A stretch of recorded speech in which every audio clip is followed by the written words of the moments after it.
Well, it's amazing to me. I don't understand fully, Martha, how a 20-something-year-old kid can get radicalized today without a online presence. That Mm, doesn't seem to happen, yeah, unless again they've I been hear you. scrubbed because they're trying to cover up their tracks or their actual motive because it would be worse for their cause or whatever that is. I don't want to speculate on that. I mean, I do find and I know Charlie and I spoke about this frequently, sort of the irony of the anti-fascists these days.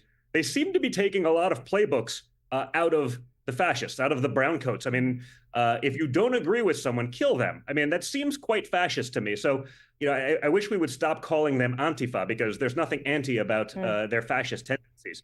It's absolutely disgusting. But there is something very odd that someone could get that radicalized with none of those footprints. So, I don't want to speculate. I don't have any additional information about what these things are.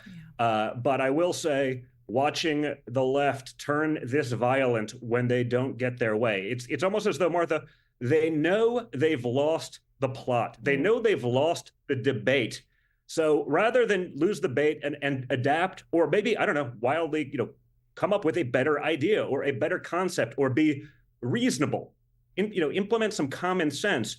They realize they lost the debate entirely, so they have to resort to violence. And contrary to what we're seeing elsewhere and online, it is not going both ways. It is going one way. It's coming from those aligned with the Democrat Party. The hate has been fomented by those in the Democrat Party, and you can probably play hundreds of hours of those clips. It's coming from the media.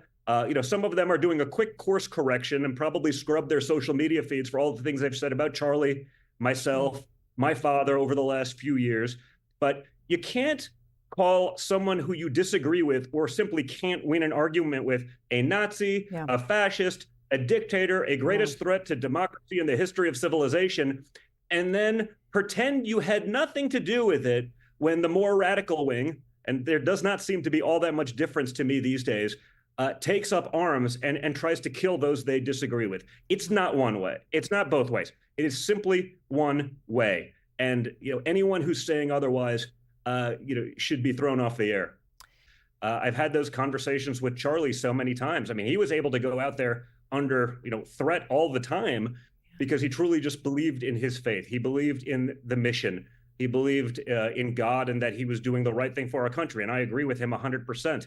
I think he'd want us to make sure that we recognize that threat, that we act as he would, but that we remain unafraid. That we get out there and have these conversations, because the only way I think at this point that the Democrats and the left actually win this argument is if they're successful in silencing us, in putting us in fear, making sure we never have that dialogue. The silent majority is real.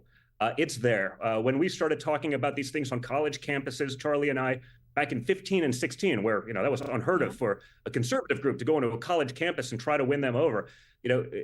When you have that dialogue, you realize, wait a second, there's a lot more people with us than against us.